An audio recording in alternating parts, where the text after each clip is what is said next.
4, verse 1. After this I looked, and behold, a door was opened in heaven, and the first voice which I heard was as it were a trumpet talking with me, which said, Come up hither, and I will show thee things which must be hereafter. Things which must be hereafter. And our subject is about the characteristics of the end times and how we should respond and react to them. Now, it's so important that a church should know the age in which it is set. It's so important that in any age we should have some awareness of the context of the Christian life. If we do not understand future events, then our tendency will be to be over-concerned about the present, to be preoccupied with our present difficulties and circumstances and hopes. We cannot really be committed and dedicated believers, servants of the Most High, if we don't have some inkling, some awareness of the context of the Christian life, the destination to which we're all going, God's plan for his church, what he will do for the future.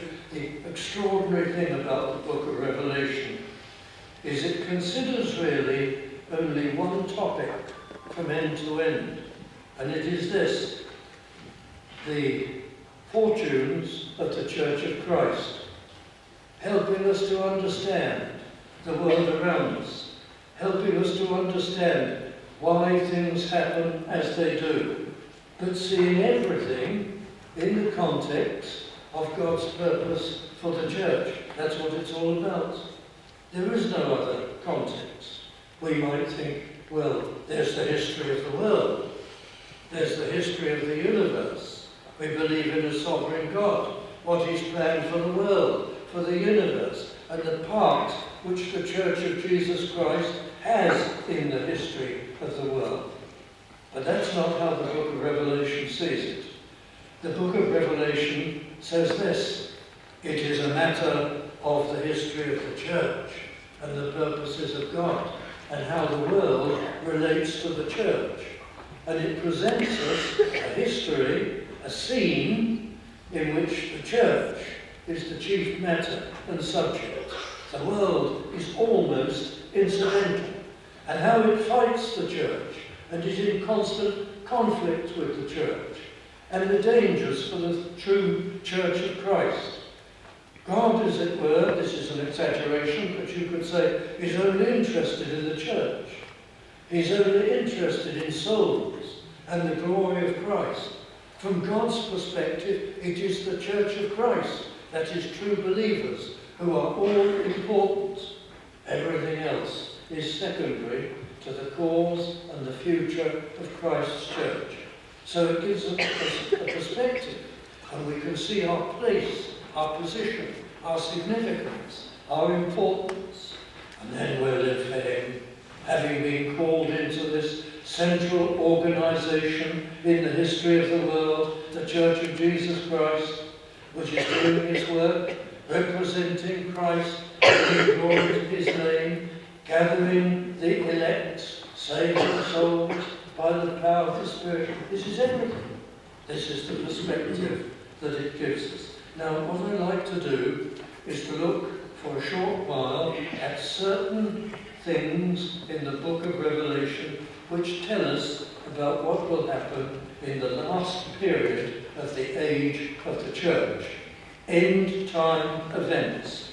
I'll pick out just some of them, not all of them, and then given time, I'll go to the Gospel of Matthew and see the teaching of Christ directly on the very same subject. Of course, he is the author of the book of Revelation, channeled through the Apostle John, but it is Christ's word, both in Matthew 24 that we'll look at, Revelation, certain chapters that we'll look at, and then the word of Christ given through the Apostle Paul in 2 Thessalonians. And we'll gather together some of the things that will happen in the last portion of the age of the church. This present age, well, it is the age of the church, the gospel age we call it, the church age. We use terms like that. The book of Revelation discloses to us all the major kind of things that will happen between the two comings of Christ. Between the time of John, of course, shortly after Christ. This is about the things that are going to happen immediately in the future, the things that must happen, which must be hereafter, in verse 1 of chapter 4, and also it's in chapter 1 and verse 19, things which must be hereafter, not after the church age, from this moment on, is the plain meaning of the text.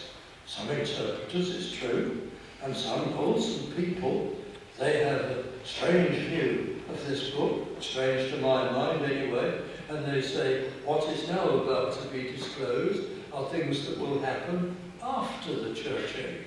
But no, the message is from now on. This book, in symbols, none of it is literal, none of it is precise, it's all conducted, it's all given to us in symbols. Does that make it very hard to understand and interpret? Well, it shouldn't do, because all the symbols have been previously used in the Bible and have a clear and obvious meaning from the Old Testament, but it's conducted in symbolic language, in highly figurative language, but it tells us the things that will take place from the time that John is given this revelation. Now, the book of Revelation, I ought to say, but I don't want to actually spend time with this, is a book that consists of 7 scans or sweeps of history. 7 in all, the perfect number. One after the other, the whole course of history from that time, the time of John the Apostle, to the time when Christ will come again. There is a sweep of that period of history telling us something about the characteristics of the age and how the church will fare. And then there's a second, from a different point of view, and a third, and a fourth, up to the 7th. And so in each of these 7 sweeps, it starts at the beginning and it ends with the coming of the Lord. The events in each sweep are not consecutive. They are all events which happen all the time. Each sweep of history is presenting things that happen constantly, except that almost each of these sweeps mentions certain features of the very end, the last part of the gospel or church age. And that's what, very quickly, we're going to pick out some of them and look at them this evening. The first sweep is chapters 1 to 3, and it is Christ amidst the churches. And the churches, the 7 churches in the book of Revelation, they were literal churches. They actually had the faults for which they're reproved, or the good works for which they're commended. But they're more than literal churches. They're also types, showing us that these very problems that they had and those very virtues which they showed will characterize churches of Christ all through the gospel age. So their reproofs are our reproofs. Their encouragements are also our encouragements. But here's something significant, and we'll stay briefly with this. The 7th of the 7 churches is the church at Laodicea. And when we consider how the book of Revelation works, we may well conclude that the 7th of the churches will particularly represent the churches of Christ in the very last age of the church age. They were literally the faults of the church at Laodicea, but being the last of the churches mentioned, is how the book of Revelation works. Its faults, the Laodicean church's faults, will be our faults and problems. So very briefly, I'd like you to look at one or two of them. It's chapter 3 and verse 15. And then, I beg your pardon, chapter 3, yes, verse 15. I know thy works, that thou art neither cold nor hot. I would thou wert cold or hot. The church of Laodicea had Christians. The church of Laodicea wasn't stone cold. The gospel was believed. The truth was there. You could say it was a true church. It wasn't altogether bad. But then, it was in between. So then, because thou art lukewarm, and neither cold nor hot, neither fully orthodox and fervent, or separated from wrong things, I will spew thee out of my mouth. Now that's the church of Laodicea. Compromise had come in. The world had come in, we read, as we go on to the next verse. Riches and self-confidence had come in to the Laodicean church. She wasn't heretical, nor was she loyal and true and faithful. And that's the characteristic of them, but particularly of the end times church. Verse 17, because thou sayest, I am rich, and increased with goods, and have need of nothing, and knowest not that thou art wretched and miserable and poor and blind and naked. Well, we could apply this to salvation. But dear friends, this refers to a church which is not good at holiness, not good at separation from the world, not good at service for the Lord. It's wretched and miserable and poor and blind and naked, and it cannot see itself. Well, just in a moment, this is more true today than I think ever in the history, certainly, of Bible-believing churches in our country. That now, we're like the Laodicean church. I think of some big churches in the West here, so confident, so rich, so beautiful, so expensive, such fine orchestras and bands and choirs, the great display of success, so confident. Yes, that's the trouble. Nothing like the early church, where so many of the people were poor, and they gathered together, and they sang the praises of God and heard the preaching, and there were no great gimmicks, no flamboyant things done, no confidence, we're doing well with our great numbers and all the things we can do and project. The self-confident churches of today. This is an end times feature, that the Laodicean church, with all its confidence and its riches, should be the last of them. That cautions us. That's something we may expect to find more and more in the last days. Rich, self-confident Christians. And I know churches, they're big, they're well-equipped, they've got everything, bells and whistles, everything. And yet, the people don't do anything for Christ. The people are well-to-do and contented.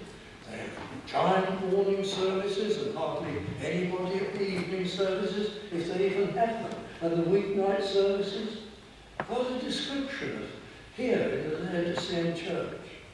Something which will characterize the Church of Christ towards the end of time. But then I'll pass over the second scan of history, Christ as King, and come to the third scan of history in the book of Revelation. And I want to take you to chapter 11 and verse 2. I'm just going to pick up some end-time characteristics. Have you ever wondered about this? There was given me a reed like unto a rod, and the angel stood, saying, Rise, and measure the temple of God and the altar, and them that worship therein. But the court that is without the temple leave out, and measure it not, for it is given unto the Gentiles, and the holy city shall they tread under foot 42 months. which is a symbol term for the whole of the gospel age. Now, what a fascinating two verses. And then it comes to the message of the two witnesses. What does it mean? Well, it means this, that through the New Testament age, the true church will not be everyone who claims to be a Christian, every church that claims to be a church. Because the devil's policy will be constantly to infiltrate and spoil the Church of Christ. He's done it in every generation. And God, when the symbol of the church, the temple, is measured, the holy place and the most holy place are measured as in, but the court of the Gentiles, the outer court, is not to be measured. Well, now, this is not to tell us that Gentiles are not in the church. During the gospel age, a majority of people in the church will be people like us, converted Gentiles. But it's telling us that so far as God is concerned, only the truly saved who keep the word of God and live according to God's instructions for believers are counted as in. And the Gentiles throughout the gospel age, in the picture language, will be trying to encroach, trying to invade, trying to take it over. From the 5th or the 6th century, you have the Church of Rome, with its steadily declining doctrine, taking over the church, with this doctrine of salvation by works and by priesthood, and so on. Now, in these days, the encroachment is worldliness. The method that the devil is using is trying to bring worldliness into the church. Worldly entertainment, worldly thinking, worldly pursuits. And those two little verses give us an insight. We are to be concerned about purity. God is measuring the church. And the worldliness, which ought not to be there, is not admitted in his measure. And it's the task of the church to keep it out. But towards the end of the age, the devil's policy of infiltration will get worse and worse. That's how Revelation works. Everything in the book of Revelation gets worse towards the end, or more intensive towards the end, in each scan of history. And so we may assume that this policy of infiltration will get worse. Now, you look around you. You look up the God channels on the television. And what do you find? Massive worldliness is in so many churches. Many that still, technically, nominally, and maybe some people in them, truly believe the gospel and the truth. But worldliness has taken over. How did that happen? That was never the case 40 years ago, 50 years ago. When I was a youngster, that wasn't the case in most churches. This is a new thing. It's as though the devil said, I will stop inserting liberal doctrine or Roman doctrine. I will try an entirely different tack. It'll be the world. And that has got in. And that has succeeded. So these are signs, I'm sure, of the last phase of the gospel age, when these trends and tendencies become effective on a massive scale. Look at chapter 11 and verse 3. And I will give my power unto my two witnesses. The two witnesses are a symbol for us, witnessing Christians. Don't you remember how the Lord Jesus Christ sent out his disciples 2 by 2? That's the symbolism. The two witnesses represent the witness of the church of Christ. The church will be a witnessing church. And there they shall prophesy 1,260 days. That's exactly the same time as the 42 months previously referred to. So it's the same period of time, a symbol for the gospel age. And then there's more told us about these witnesses and what they do. Down in verse 5, they'll be proceedeth out of their mouth, and devoureth their enemies. And if any man will hurt them, he must in this manner be killed. Whatever does that mean? It means that the witnessing Church of God and witnessing Christians, people persecute us, they may appear to succeed on earth, but God will hold them to account. By persecuting us, they seal their eternal fate and destiny. It's a very dangerous thing for people, whether they are academics who try at an intellectual level to falsely discredit the message of the faith and of the gospel, or whether they're violent people who try to arrest and physically persecute Christians. Antagonism to the Church of God will be judged by God. And so in a sense, we don't look at it this way, but we have great power. We witness, and our attackers pay a price for that. Not on the spot, not immediately, but they will be held to account. And there are fascinating things said about these two witnesses. But I go down to verse 7. And when they shall have finished their testimony, it's now the end of the age, the beast that ascended out of the bottomless pit shall make war against them, and shall overcome them and kill them. Towards the end, this will be the state of affairs. Verse 8, and their dead bodies shall lie in the street of the great city, which spiritually is called Sodom and Egypt, where also our Lord was crucified.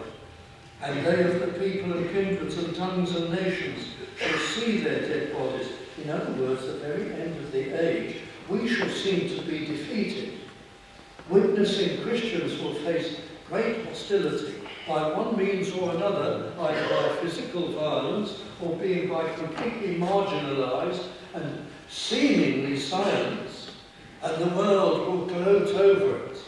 Now it can abandon all standards and all righteous laws, because these nuisance people, the people who kept proclaiming sin against God and judgment and the need of salvation, have been effectively marginalised, sidelined and silenced. This is going to be a characteristic at the end. And when Christ comes again, the chapter goes on to say the two witnesses stand on their feet and people are astonished and amazed. The church will be vindicated in the end with the return of the Lord and will be triumphant in the last.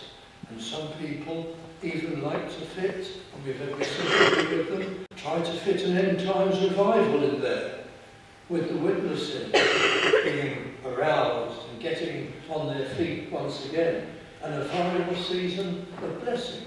Who knows? It's a very happy prospect, if so.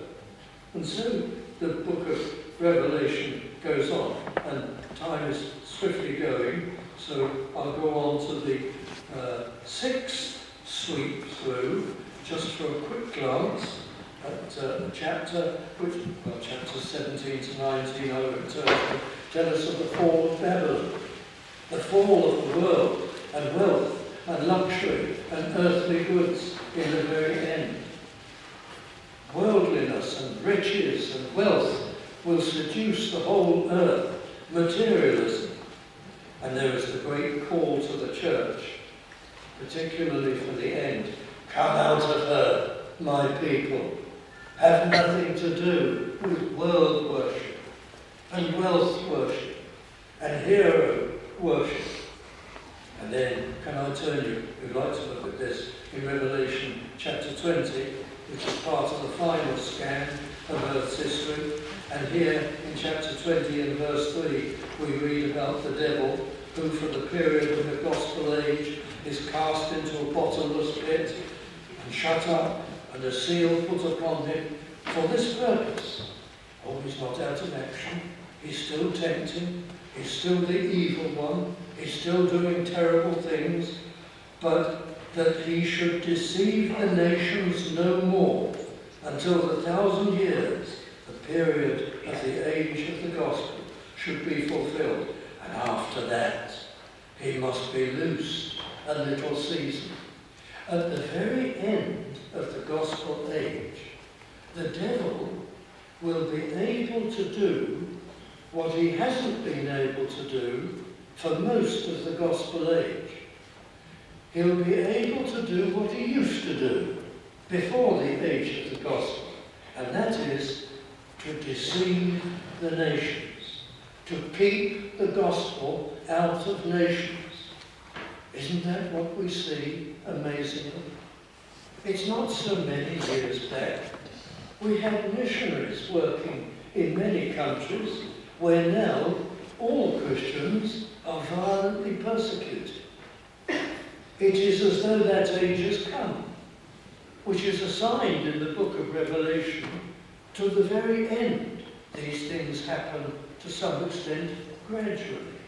Suddenly, the ancient sinister power of the devil, capable of being reasserted where he can close nations to the gospel, and very effectively.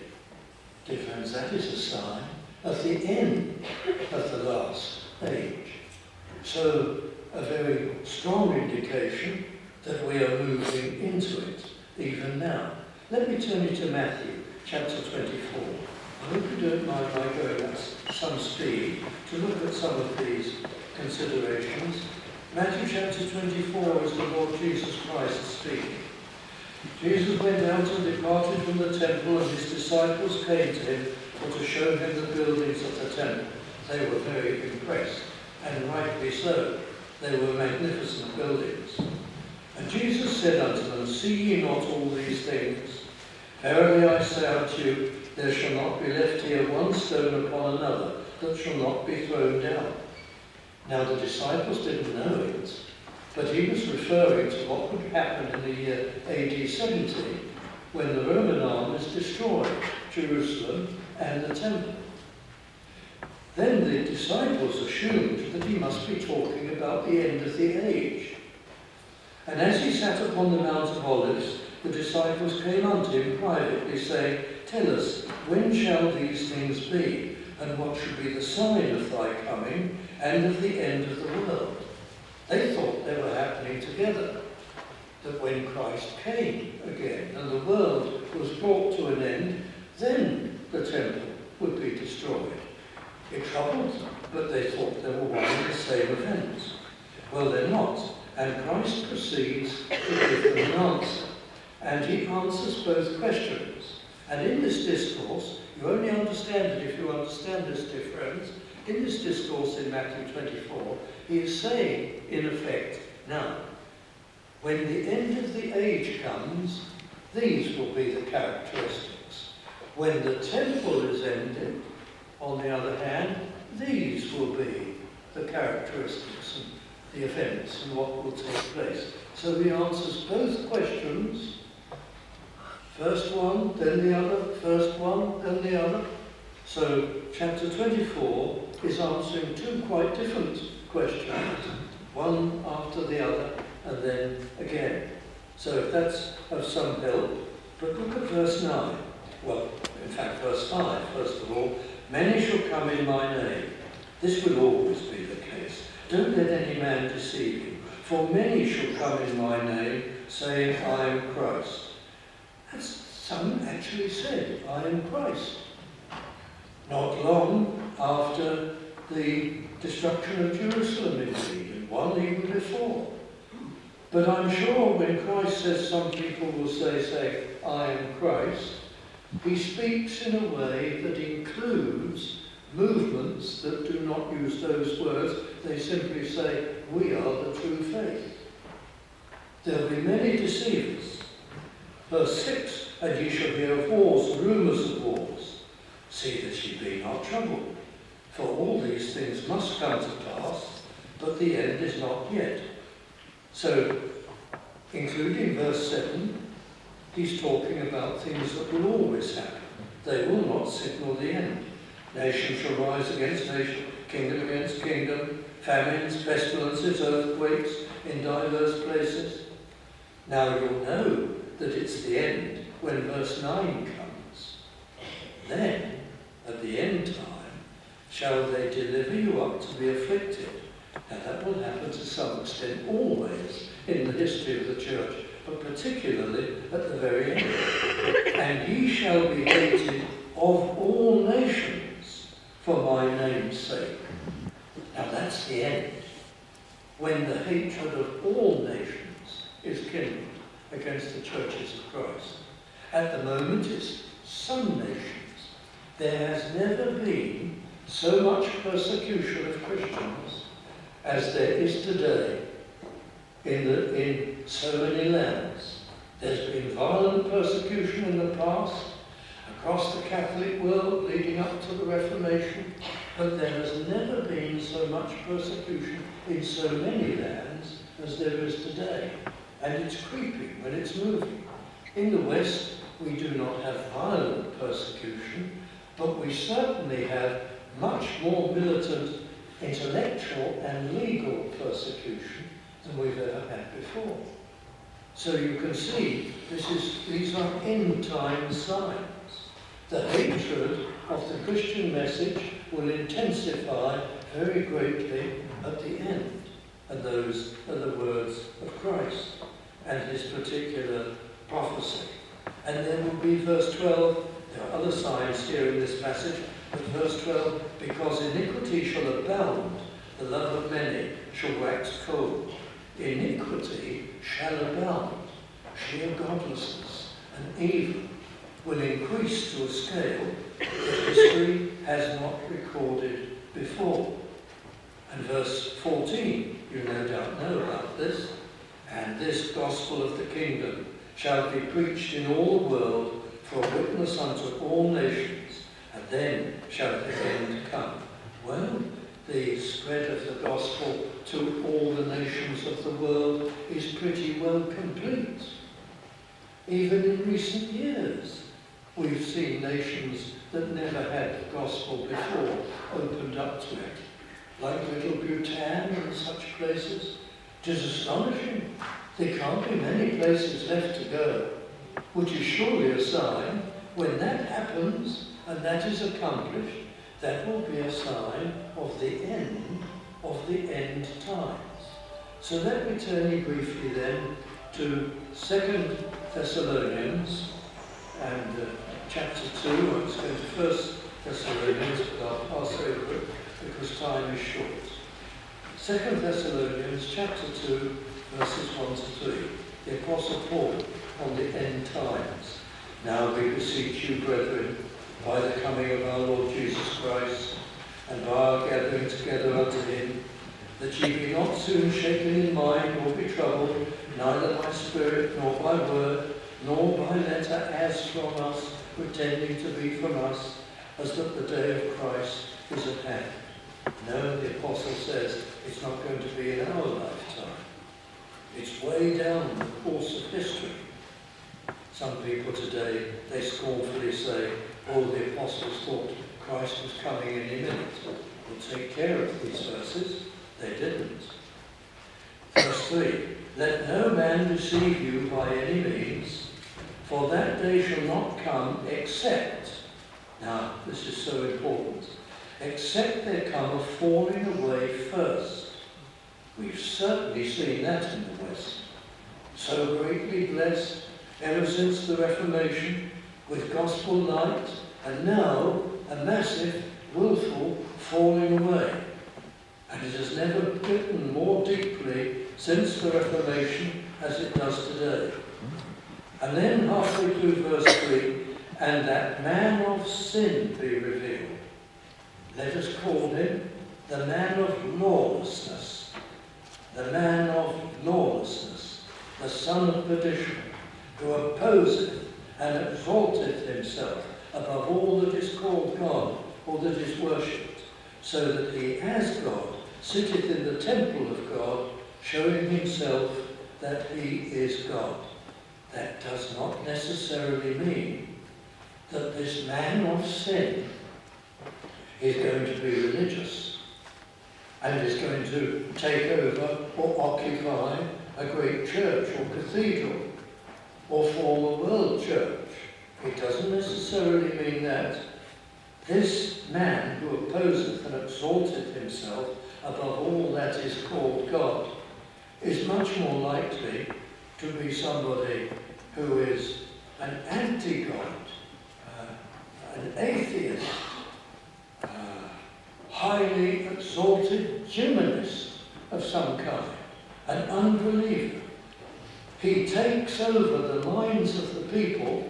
He's the final representative of a great movement of unbelief who takes over the minds of the people so they worship fully materialism and science and atheism, and the things of this world are worshipped instead of God. That's much more likely what that verse is about. Verse 5, remember ye not that when I was yet with you, I told you these things. Well, it may be humbling to us to know that the Thessalonians had had the direct instruction about all this from Paul, and they understood these verses much, much better than we do. Remember ye not that when I was yet with you, I told you these things. And now ye know. They knew this. It's a mystery to us. Look at verse 6. And now ye know what withholdeth, what holds back the man of lawlessness, that he might be revealed in his time. He's being held back by something. Ultimately, of course, by the power of God. But there's something which holds him back, which prevents him from appearing, which prevents this campaign, demonic, hateful campaign of lawlessness from just taking over the world. What is it that holds it back? Once again, the Thessalonians knew. Now ye know. He told them. He doesn't tell us, but I think it's fairly clear what it is. Verse 7, for the mystery of iniquity, of lawlessness and evil, doth already work. A great campaign against God's laws is already at work in the world. We know that only too well. Only he who now letteth prevents it fully manifesting itself, will control it until the last day. This man of sin, this lawless one, will finally appear, and immediately Christ will come. That's what the passage implies. Verse 8, and then shall that wicked be revealed, whom the Lord shall consume with the spirit of his mouth, and shall destroy with the brightness of his coming. But what does it tell us? It tells us that what has elsewhere been described as Satan's little season, when he's freed to deceive at the very end of time, the end of the gospel age, that these things will be limited, even in their horror and their hatefulness, until the very end. But there'll be a worsening. Things will get worse and worse. Lawlessness. Dear friends, surely we're seeing it. Even today, that a government, not only our government, but other governments also, can think so lightly of moral standards as to make homosexuality fully legal over the years as they have done, and furthermore to pursue such intensive legislation to make it as uninhibited and as lawful and as equal to proper marriage as possible, culminating in same-sex marriage, redefining marriage, laughing to scorn and throwing away our traditional, Bible-based view of moral standards and of marriage. It is amazing the ease with which it's been done. And even the supposed religious people in the House of Commons and in the House of Lords seem terrified to say at any point, apart from just one or two lone voices, this is immoral. There are fixed moral standards. Away with such nonsense. We're seeing it today. Lawlessness, the great campaign against law. We saw it in '67 with the Abortion Act. We're going to see it soon once polygamy is made lawful, and any opposition to it is pronounced unlawful. That's all coming. We're in the age now of brazen lawlessness, of flouting of the view that there are any standards to be observed and honoured. And even people who present themselves as moral and decent people in the world of politics these days subscribe to the fact that to the idea that there are no standards to be observed. It's all up to us. It's like this evil one, lawless one, taking over the temple and commanding as if God. A new set of so-called values, anti-values, a new set of standards, anti-standards. We've never seen this before.